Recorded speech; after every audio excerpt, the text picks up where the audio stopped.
All right, welcome everyone to today's Google Search Central SEO Office Hours Hangout.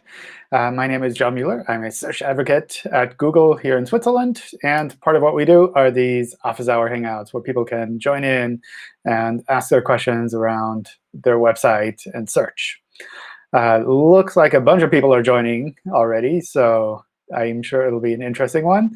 A bunch of questions were submitted on YouTube as well, so we can go through some of those. But maybe I'll just go through some of the live questions first. And it looks like we already have 2 people who are raising their hands. Wow. OK, cool. Praveen, you made it first. Hi, John. How are you? Hi. Hi. So just a very quick question. This page experience algorithm, which is coming in May, just wanted to know if it will be a real-time algorithm or something like core updates where it will be updated from time to time. I don't know. I don't know if that's decided completely yet. I mean, part of that is also there's just a general lag for the data anyway. So we kind of have to wait that period of time until we have collected enough data. So I suspect it's not something that will be optimized for speedy updates, but more kind of to have a clearer understanding of the overall picture. So my guess is it'll be more something of a slow thing rather than a real-time change. Sure. OK, thank you. Cool. OK. Max. Hi, John.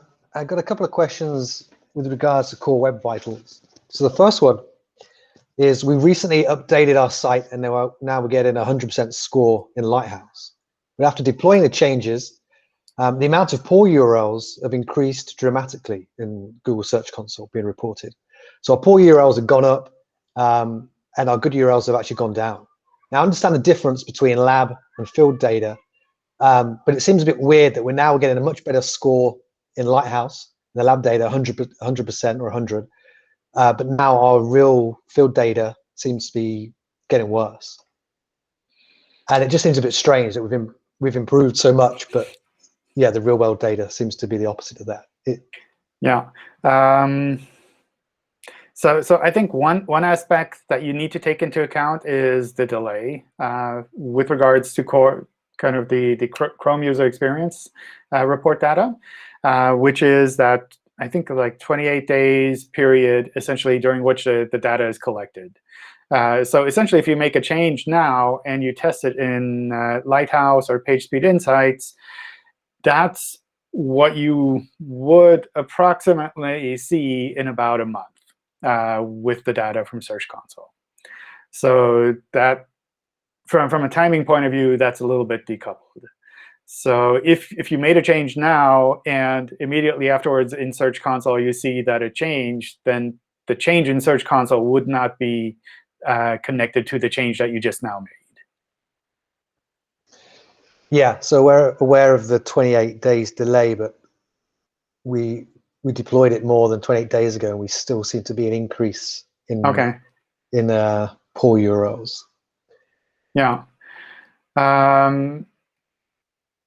I don't know. It's hard to say without looking at the details. It's like one thing that I would try to do there is to try to figure out which part of Core Web Vitals is affected by that. If it's like largest contentful paint, or if it's CLS, and based on that, try to figure out where it might be coming from. One of the things that generally happens with the lab versus field data is that with the lab data, it's basically an assumption. It's an approximation of what our systems think might happen in the field, because there are just so many unknowns out there that depend a little bit on your users, where they're coming from, what kind of devices they have, all of that, which mean that you can use the lab data to incrementally improve, but you don't necessarily see a clear connection between the lab results and the field results. I don't know if that's something that might be playing a role there. Well, it actually leads quite nicely into my second question, which is with the scores in Core Web Vitals, is there any consideration with regards to different internet speeds in different countries? So we're based in Southeast Asia, in 9 countries in Southeast Asia, where the speed is less, especially for mobile. So for example, in one of our countries, it's the 90th slowest country for mobile speed. So how does that affect the score? Is there any different scores for different countries?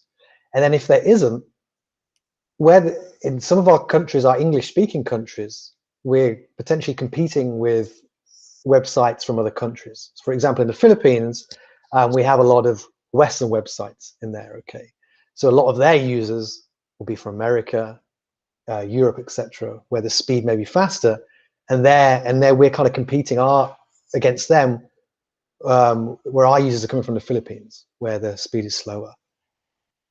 No, I don't know what the final setup there will be. It is something where we have country information in Chrome User Experience Report data. So it is something where we'd be able to figure out like where users are primarily coming from.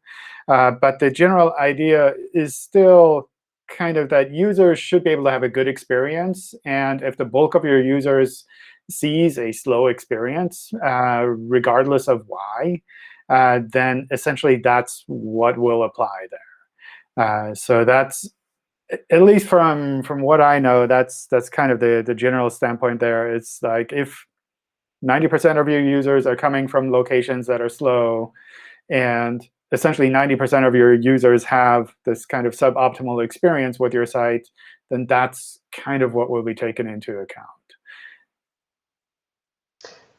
Okay, one last question. With AMP, can an AMP page actually fail Core Web Vitals? Sure. Yes. I mean, it's harder to do, but it's definitely possible. Like AMP makes it a lot easier to make really fast pages, but it's still possible to make them such that they're either slow or that they don't pass the other aspects of the Core Web Vitals. Okay, thanks, John. Sure.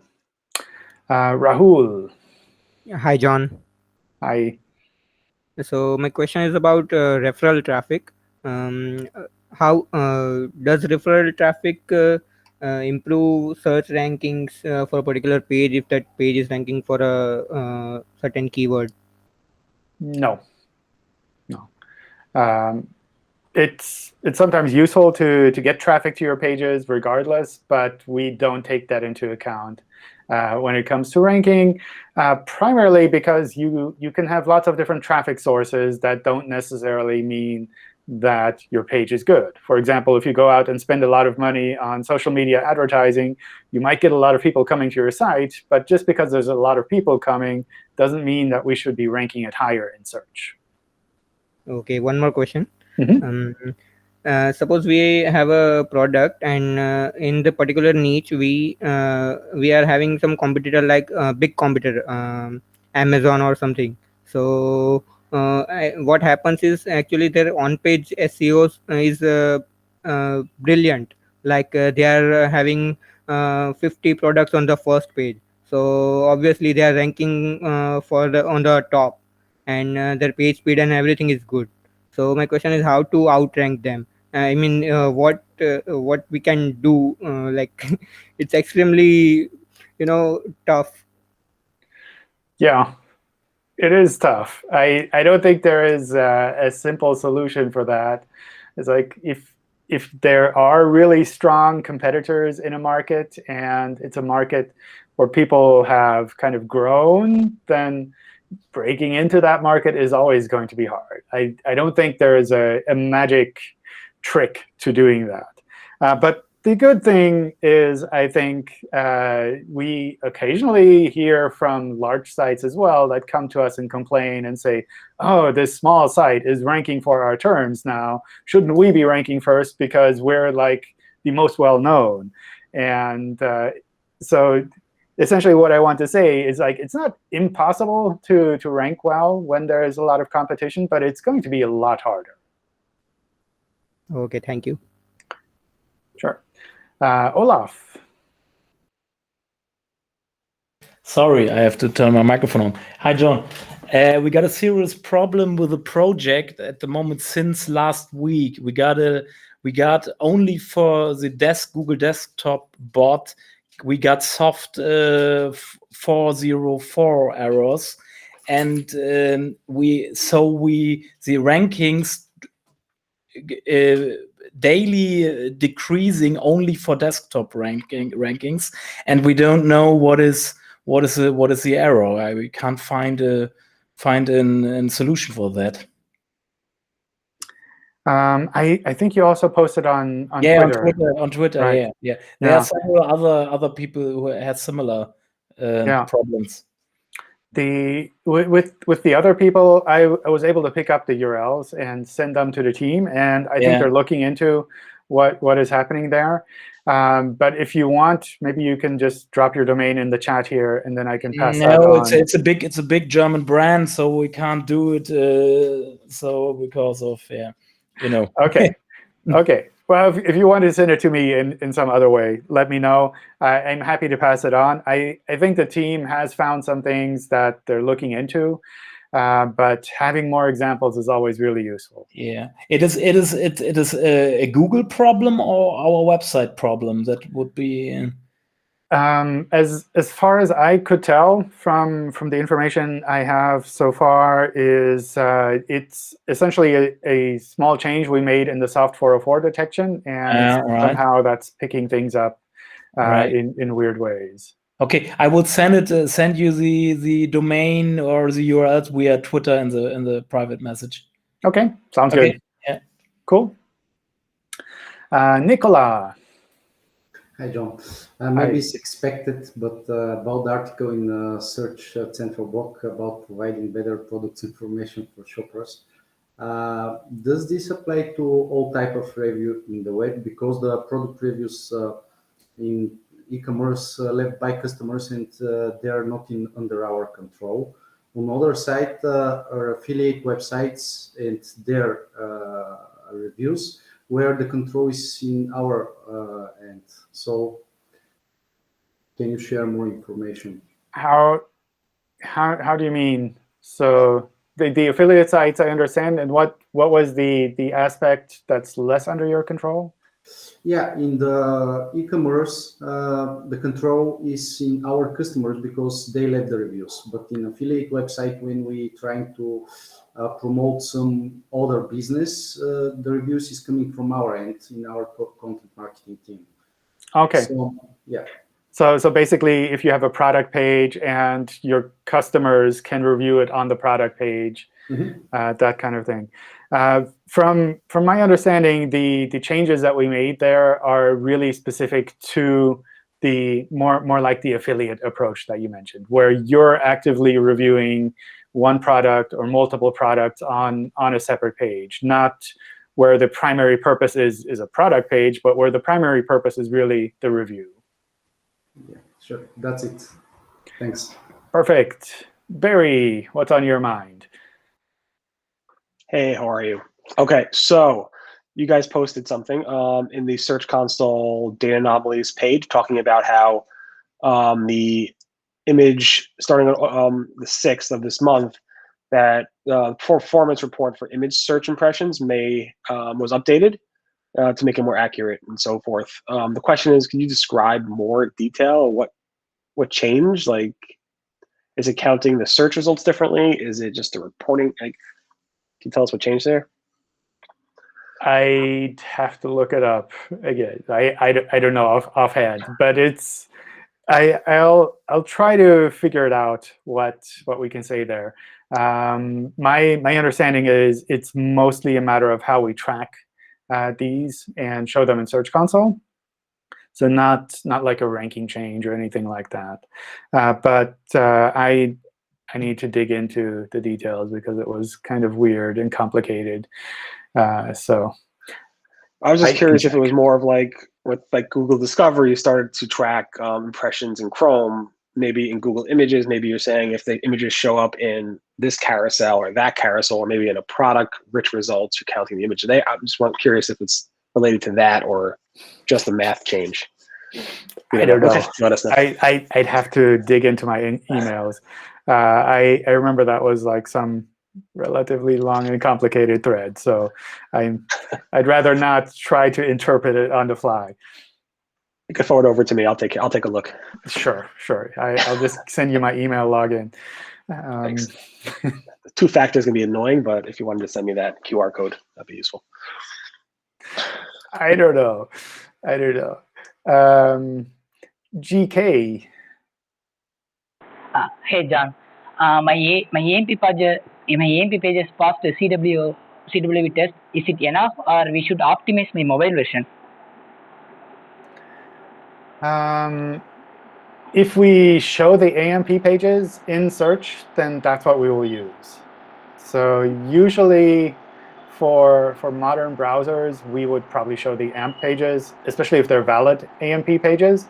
If they're not valid AMP pages, then probably we would show the mobile or the responsive version. Okay. Can I use my users review below my health articles? This user generated content affect my article's authority? Can you repeat that once more? Sure. Can I use my users review below my health articles? This user generated content affect my article's authority? You can use user-generated content like that. The important part to keep in mind is that we essentially look at your page overall. And if your page overall looks like it is lower quality because of the user-generated content, then we would see your page overall as being lower quality. So it's less a matter of is it user-generated content or not, and more is the page overall good or is it not so good? Okay, thank you. All right, Clint.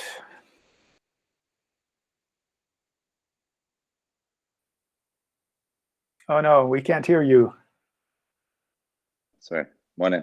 With regard to the mobile index rolling out, if our website is already being predominantly crawled with the mobile crawler in Search Console, and once the mobile index is fully rolled out, should we expect any changes, or given the fact that we're already being crawled with the mobile crawler, that there will be no change at all?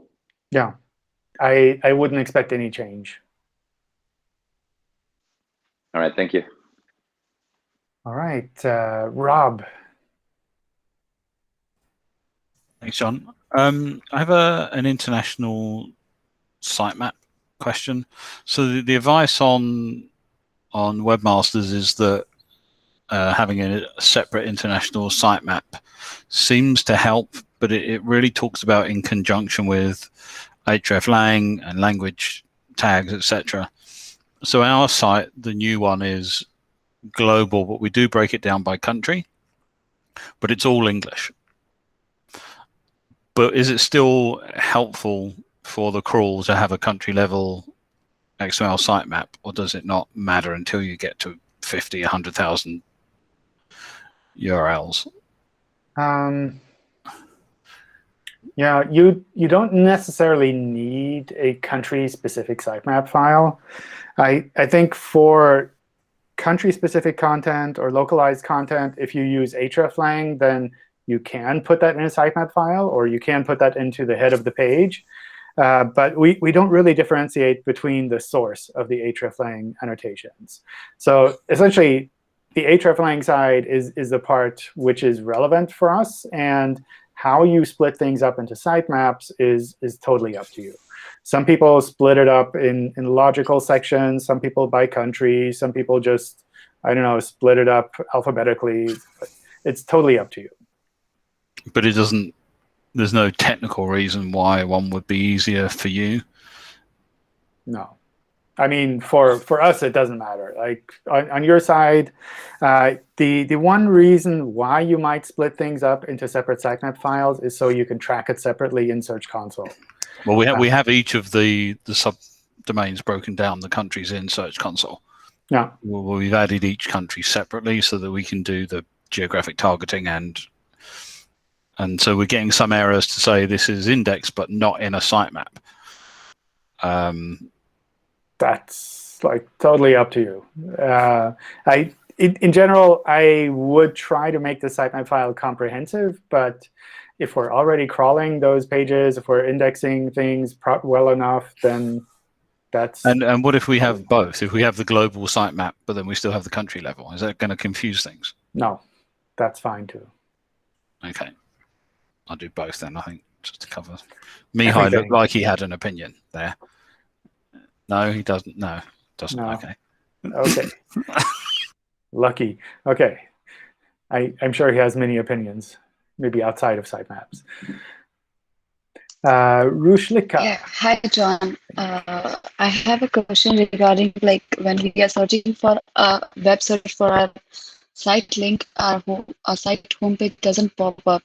There are like other pages which do pop up, but not our homepage. So what can be the reason for that? Can you tell me that?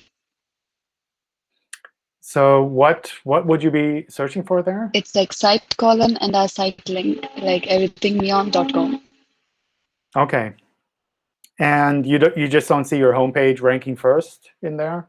No, I can't see my homepage at all. Like it may not on the first page, but there are other pages, like other categories which we are selling that does pop up, but not the homepage. And is the homepage otherwise shown in the search results? Like if you search for your company name? Yeah, that does, but not like when we search. I'm not sure I have to search for it. If I directly search my site, it's the link does come up. Yeah, there is a link, but when we search like site colon and site link, that doesn't work. Yeah. I wouldn't worry about that too much. Like in most cases, we show the homepage kind of in the first results for a site query, but Yes. it's not necessary. It's not something that means that something is wrong on your website if it's not happening. The only thing I would watch out for is if the homepage is not indexed at all. And if that's the case, then probably there's some technical reason for it. But if it's just in a site query, not on top or not on the first page, I wouldn't worry about that. Okay, so that doesn't have any impact on the ranking of this page? It shouldn't. I don't think that would affect the ranking of the homepage. Especially if you're saying it's ranking when you search for your company name, then to me that's a sign that the homepage is indexed, it's showing up for the right queries. And a site query, from our point of view, is a very artificial query because we don't have any notion of what should be shown first. It's basically like, show us some pages that you have indexed from this domain. And in many cases, we show the homepage first, but it's not always the case. So it doesn't matter. Like then there's nothing to worry about that, right? Yeah, that should be fine. Yeah. Yeah. Thank you. Thank you, John. Sure. All right, Mihai. Hey, John. So a quick question regarding the switch to mobile first indexing. I know you're kind of at the last batch of websites that need to be moved over. I know there's a bit of a delay until that actually happens. If there's a website that's still on the desktop crawler, so it's basically in this last batch to be moved, is that kind of a concerning sign that it hasn't been moved up until now, and you're not moving it to prevent kind of maybe some issues that might come up when you're actually going to move it? I mean, I would double check what the mobile version looks like and what kind of things you have there. But if you're pretty sure that it's OK, then my assumption is that it's our algorithms picking up something incorrectly and doing kind of an incorrect analysis of the mobile-first indexing readiness of the site. So that's something I wouldn't necessarily worry about. If, on the other hand, you're really aware of, well, the mobile content isn't there, the internal linking doesn't work, the structured data doesn't work, the images are not embedded properly, or anything like that, that's something I would fix. But if, when you do your test and your analysis, you say, it looks OK to me, then I would assume it's just our algorithms kind of being too picky. So from a quick analysis, it does seem that there are some differences in internal linking. Some internal links, navigation, basically, especially from a specific sidebar that does show on the desktop, but it's hidden on the mobile. But when it's hidden, it's completely hidden, like the HTML is not there anymore. So I'm assuming that could be one of the reasons, the internal navigation being a bit different. And when the algorithm kind of tries to figure out whether it's OK or not, is it just checking for differences, or is it checking for differences and assuming that this is actually going to have a negative impact if we do move right now? So is this just like, oh, it's different, so it's not, we're not going to move it, or it's different and you might get hit in terms of rankings if we do it? As far as I understand, it's basically just to understand if there are differences. So the general assumption is, if there are differences, then you might not like those differences. But if you're saying, well, I know there are differences and I think it's OK, then that's perfectly fine. So I wouldn't worry that suddenly it'll disappear. Right. And do you have any idea when this last batch will officially get moved over? I don't know. My guess is sometime this month or early next month. It's yeah. I don't know. It's hard to say. But fairly soon, basically. That's kind of the idea. Yeah. Yeah. Right. I mean, the idea was in March, but sometimes things happen, and it's also one of those things where, when talking with the infrastructure team, they're saying, well, it's not like we're turning any systems off completely, and it's like we need to turn it off because we have to save computers or something. It's more that we've been trying to go in this direction for a while, and when we get there, it'll be good. But it's not that we have any urgent deadline to do that. Right, but the reason for the delay has nothing to do with the fact that some sites haven't fixed whatever differences there were, and you're kind of worried or anything that it will cause ranking impact. Yeah, as far as I know, no. Yeah, that it's really more on our side. That it's like, well, we need to figure some things out still. And just one quick follow-up. If there are sites, there are businesses that still have their majority of traffic coming from desktop users, there are certain niches that still tend to do that. They will still be moved over to mobile indexing, and they shouldn't really see much of a difference as long as the content is pretty similar.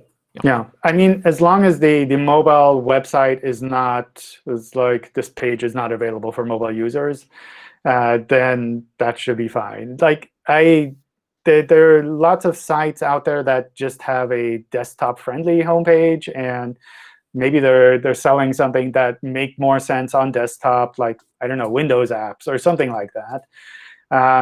And from our point of view, it's one version. It's kind of a responsive design. It's not very usable on mobile, but we can index it on mobile, and that's perfectly fine. OK, sounds good. Thanks. Cool. All right. Let me run through some of the submitted questions, and then I'll get back to people who've been raising their hands as well. So much happening. And the first question is essentially just the same as Mihai's question. If our site is only meaningful to desktop users, such as driver downloads, will Google still use mobile-first indexing? Yes. And then referral traffic, we talked about that briefly. What's the difference between core updates and this product review update? Does it work in a similar way? Is there a difference, like the product review update looks at queries overall that deal with reviews and best of list articles? I don't know how to frame the difference. I mean, from our point of view, they're different algorithms that try to look at different things. Usually, the core updates tend to look at things overall across the board for websites. And this particular update is really more focused on kind of product review websites or product review type content. So it's kind of, I guess they look at the sites overall in a broad way, both of them, but they look at different aspects. I could imagine at some point we would see this product review algorithm just as a part of our normal web search ranking and not tied to specific kinds of pages, for example. But for whatever reason, they decided to roll this out a little bit separately. Will the core Web Vitals and Google Passages roll out at the same time, or did the Google Passages already start rolling out already? I don't know. I bet Barry would know if the passage indexing stuff has rolled out. Passage indexing has rolled out January, I believe. OK, cool. We should have you answer more of these questions. Let's see. We're moving our site from a separate m.dot domain to one responsive URL in batches. And we're starting with the home page. From the responsive home page, is it OK to link to the www URLs that will have alternate tag pointing to identical pages on the m.dot domain? And those pages will have canonical back to URLs for the desktop version. Seems kind of complicated, like from a setup point of view. In general, a kind of a migration from an m.dot version to a responsive version is something that, from our point of view, what happens there is we essentially change the canonicals from the m.dot versions to the www versions. So it's kind of like a site migration. And from that point of view, it's something you can do incrementally if you wanted to. You can also do it all at the same time. It's, I think, a little bit tricky because you have the link rel canonical from the m.dot pages pointing to the desktop version. But we will pick the m.dot version as a canonical because of mobile-first indexing. So it's kind of confusing probably to track this in Search Console. But if you're moving to a responsive setup, then like the destination of your setup is at least going to be less confusing.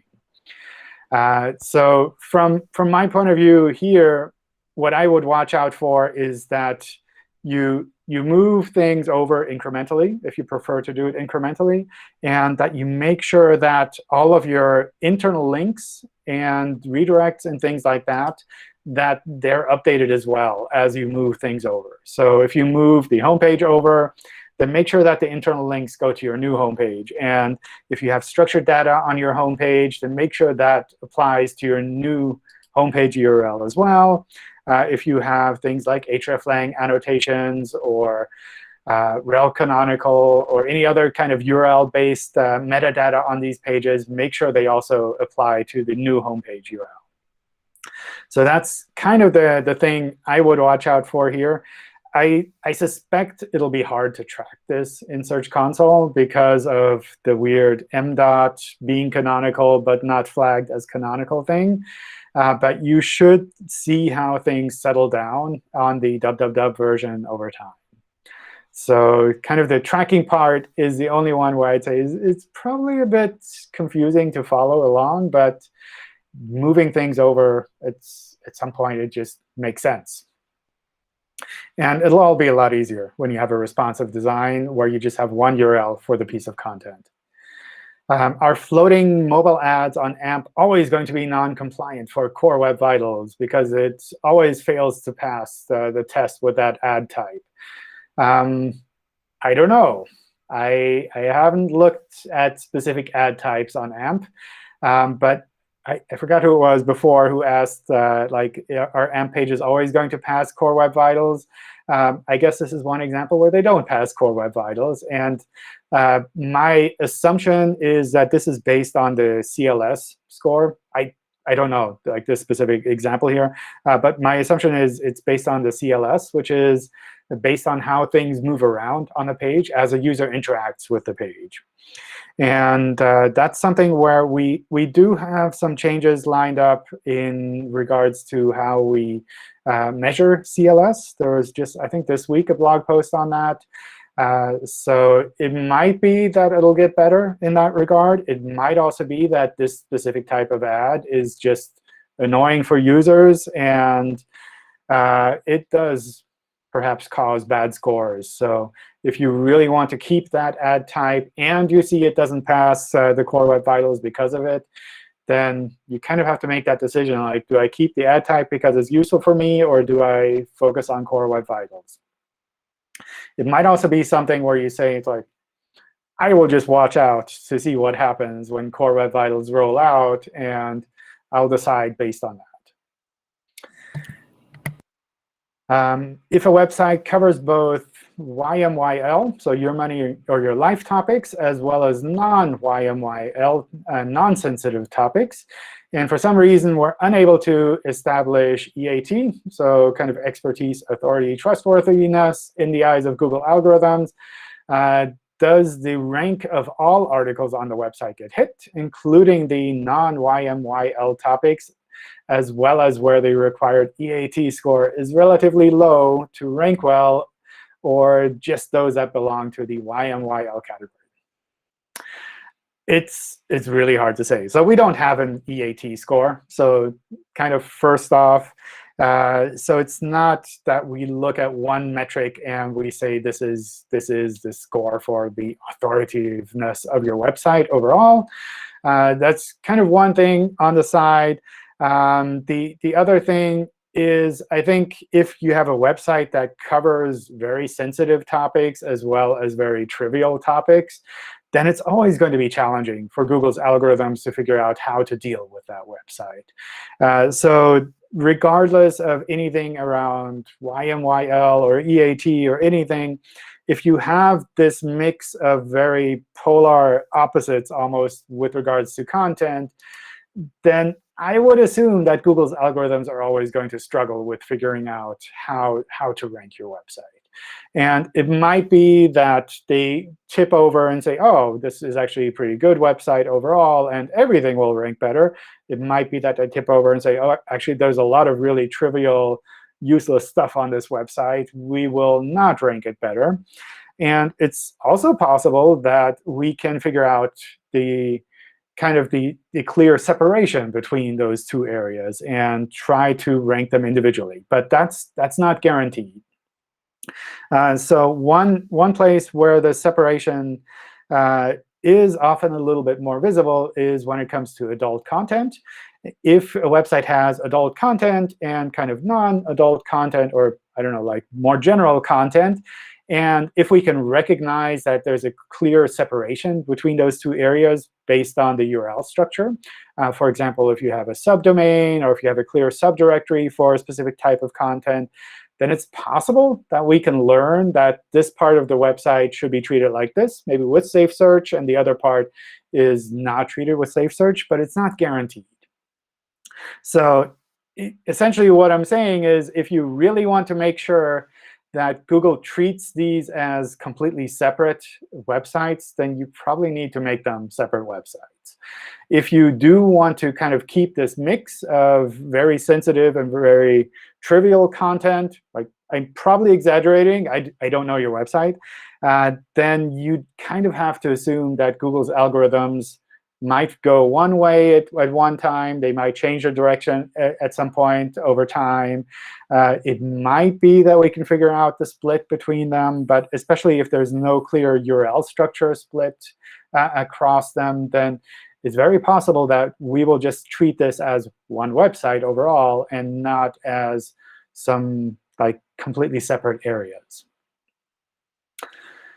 With the new product review update, will that increase the chances of reviews showing up for brand searches? And does this only affect third-party review sites or all sites, including reviews? Here I'm thinking of an e-commerce store including review content on its blog, for example.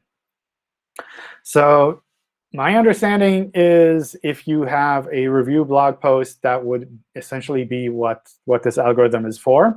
And it's less a matter of, is this hosted on an e-commerce site or is this hosted on a random blog? But rather, this piece of content is a review, and based on that, we will look at that. With regards to higher chances of showing up on brand searches, I don't know. My assumption is that this update is not specific to specific types of queries, but more with regards to reviews being visible overall. It's certainly possible that we might end up showing more reviews for some kind of queries.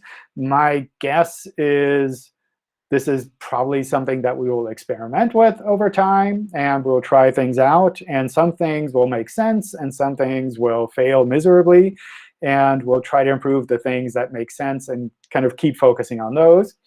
Whether or not that means we'll have more reviews showing up for brand queries or not, I don't know. I can't predict that. I don't think anyone really at Google can predict that, because it all depends quite a bit on how it's received by users, how it's received by site owners, all of these things. At our website, we have 100 white labels that are copies of the main site, and they're closed off by xrobots tag no index. Due to technical limitations, all pages have meta robots HTML tag set as index follow. Over the course of last week, we have over 84 million pages added in Search Console as excluded but blocked by robots, and the number keeps increasing by millions. Wow. Will this bring any negative effects for the site? It seems that the xrobots tag is not being respected, even though documentation clearly states that it should take precedence over the robots meta tag. What should we do to stop Googlebot from endlessly crawling auto-generated search pages? Yeah. So I think there are two aspects there to keep in mind. One is the no index robots meta tag or xrobots tag is essentially specific to indexing. It's not something that would prevent crawling. So in particular, we have to first crawl the page in order to see the no index. And because of that, we end up crawling a lot of these pages just to see, oh, actually, there's a no index, so we can drop it. And especially in the beginning, as we start to see things like this across a website, we will probably go off and crawl a ton of content and see that it's all no index. And usually what happens there is over time, our systems realize, actually, crawling these specific URL patterns leads to nothing. Like, we can't index the content. Therefore, we will reduce the crawling of those specific URL patterns. So that's something that kind of settles down on its own. But we still need to crawl all of these patterns first. And that's if kind of the crawling is a problem for you, then on the one hand, you can use robots text to block crawling of those pages completely.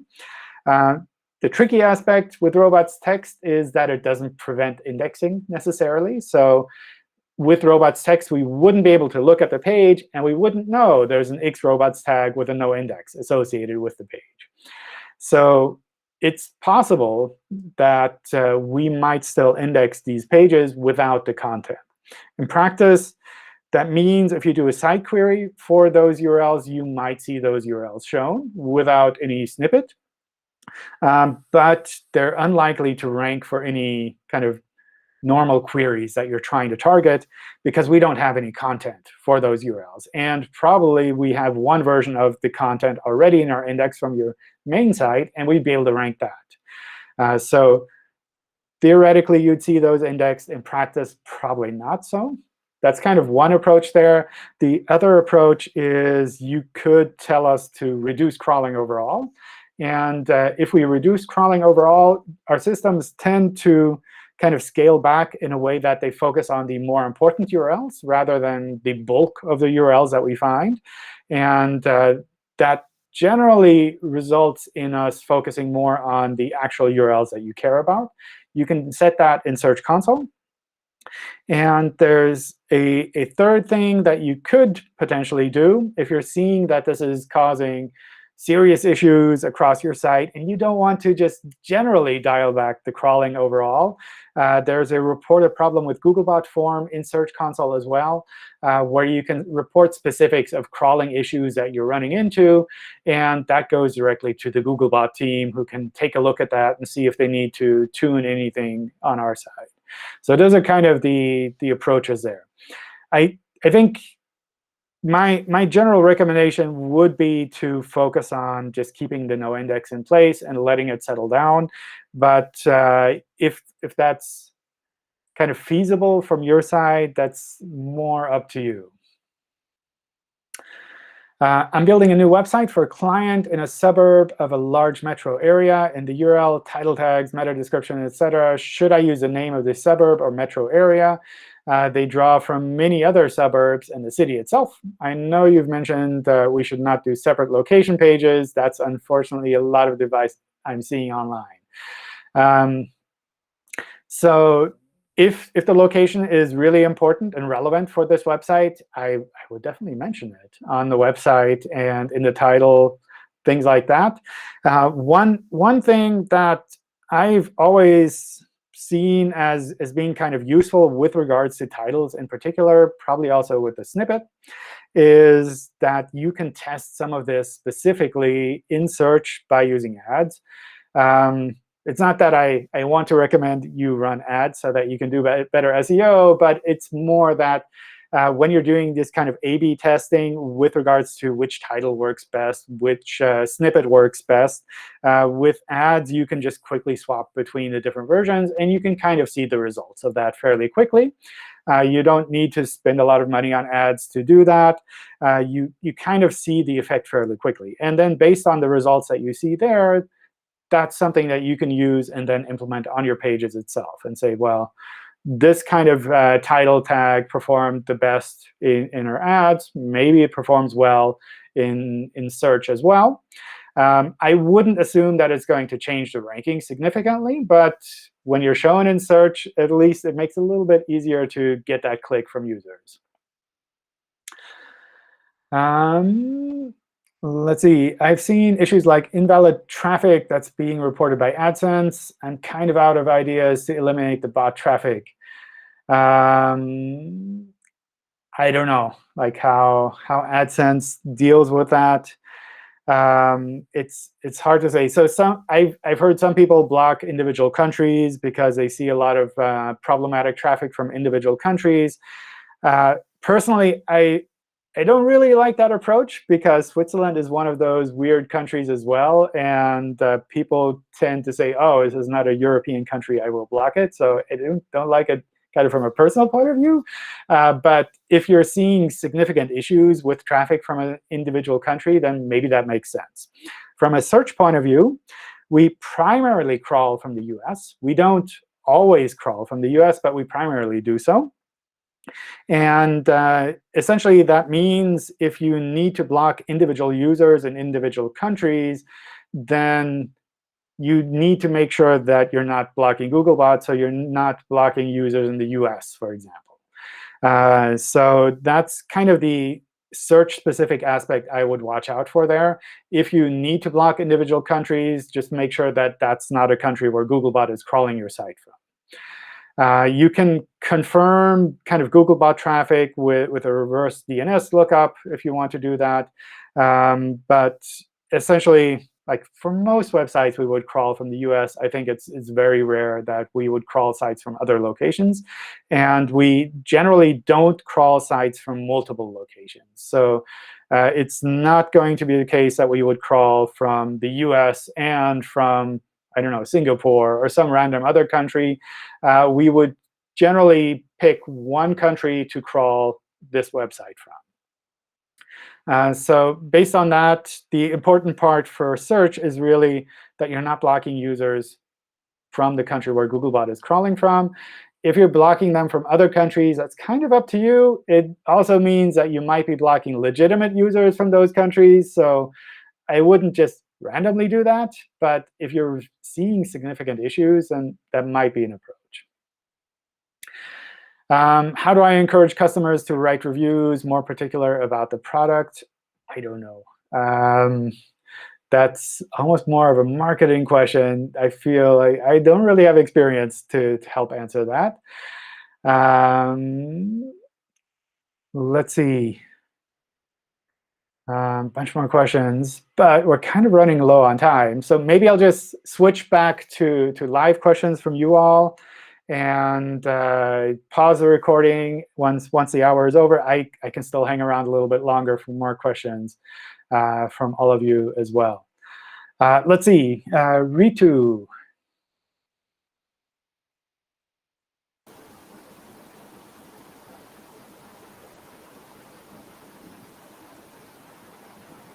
Hello, sir. Hi. How's you? Pretty good. How are you? I'm good. So I have few questions related to recent updates which Google has recently announced related to review product update. And one is regex update for Google Search Console. And in review product update, may I know what will be its positive and negative impacts like for our website? How do you mean? How it going to impact our website? Review product update. Yeah. I don't know how it'll affect individual websites. So it's I think the first thing there is we're rolling this out in individual countries and languages. And I think we mentioned we rolled it out in the US already, so it's not live everywhere yet. And it generally focuses on websites that focus on review type content. So if your website doesn't focus on that kind of content, then I wouldn't necessarily worry about it. I mean, the questions and the content in the blog post, I think, are still relevant to all kinds of websites, like how to create good content, essentially. But it's probably less going to affect your website if your website is not really focused on review type content. Yes, sir. Yes, I did browsing for this update. I have seen they have mentioned like if we got insightful reviews and we got the full lengthy content reviews, so we got the we can get the benefits by this update. Like Google will help in promotion of the reviews, product reviews. It will help in this scenario. Is it true? I mean, there are always two sides with these kind of algorithms. On the one hand, we demote some things when we think that they don't really align with these algorithms. And then essentially what happens is the others see kind of the rise. So it's like if we lower some sites, then others automatically rise. It's not necessarily the case that we would say we will promote your website more because you're following this advice, but rather if other sites are going down in search, then it kind of looks like your website is seeing a little bit more visibility. Okay, sir. So one more question related to GMB.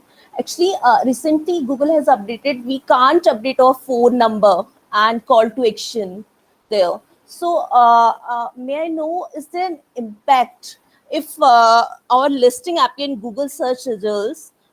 Is there any impact on our listing ranking? I don't know. I don't know how the Google My Business side would deal with that. Because has recently updated we can't update call to action and phone number in that. So may I know, is there I don't know. I don't know. Okay. I don't know much about the Google My Business side. Sorry. Okay, sir. May I know about regex update, like in Search Console? It is not live right now. It is not coming in dashboard section. But may I know how it is going to like hit the websites, like when it will get live? Which update do you mean? Google Resics, it is for filtering the for the pages data. Oh, Yeah, the regular expressions. in Search Console. Yeah, that should be live in the performance report. I think that rolled out, what was it, yesterday or the day before? Yes, but it is not appearing in dashboard section right now. So for that, it should be in the performance report when you select the filters. You can say kind of include or exclude or regular expressions for things like queries. Okay. But so what are the benefits of this update? Because earlier also we were filtering the pages, queries, everything we were filtering. But what are the additional benefits of this update? Oh, OK. The kind of the value there is that you can easier, well, I don't know, easier. It's hard to say, but you can combine different things together in one kind of filter setting to filter things out a little bit more specific to what you actually want. So with regular expressions, you can kind of build a construct and say, I want to filter all pages that have these kind of URLs, and then we will just show those. It's not that you have more information in Search Console. It's more, if you want to look at a specific part, then you can use this to look at just that part. You can also export the information to a spreadsheet. There's also a really cool plugin that connects with the API with a spreadsheet. And then in a spreadsheet, you can just manually filter that out. You can copy the lines that you like and kind of remove the lines that you don't care about for your report, and you can do that. So it's kind of a more complex way of filtering the data that we already showed. Okay. So one more question.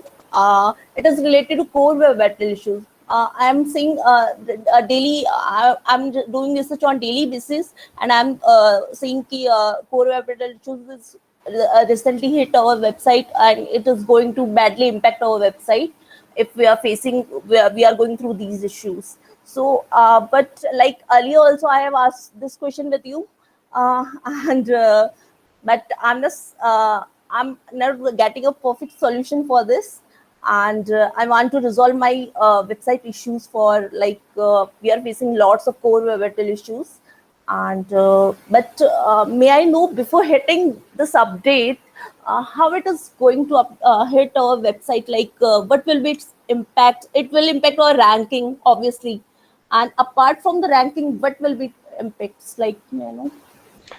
Yeah, it's mostly specific to the ranking, and it's really more something where when we see that results are kind of equal or very similar, then we can use these kind of additional metrics to swap things around and say, like, oh, we have 5 pages about this topic, and they're all kind of similar.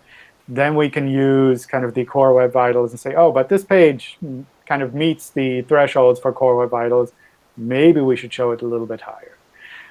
It's not the case that the website will be removed from search or anything drastic like that. It's really more of a ranking change, especially in areas where we think the relevance is kind of equivalent. So if someone is searching for your website, then obviously your website is the most relevant possible result. And even if your website is slow, we will still show it, probably in the first position if someone is searching for your website's name. But if someone is searching for something very general, and you have a page that is just as good as a competitor, and your page is faster or meets the core web vitals, and their page doesn't, then that for us is a sign that maybe we should show your page because it's a little bit better user experience for the users, and it's very similar with regards to relevance with the other pages. Okay, so thank you so much for your answer, Sure. for your suggestion. Sure. Thank you so much. All right. Let me pause the recording here. Thank you all for sticking around to the end. Thanks for submitting questions and for asking so many live questions. If you're watching this on YouTube, feel free to join us in one of the future episodes as well. I try to alternate these between my morning and my afternoon to try to get some more time zones. But see if there's one that matches you, and come and join us at some point in the future.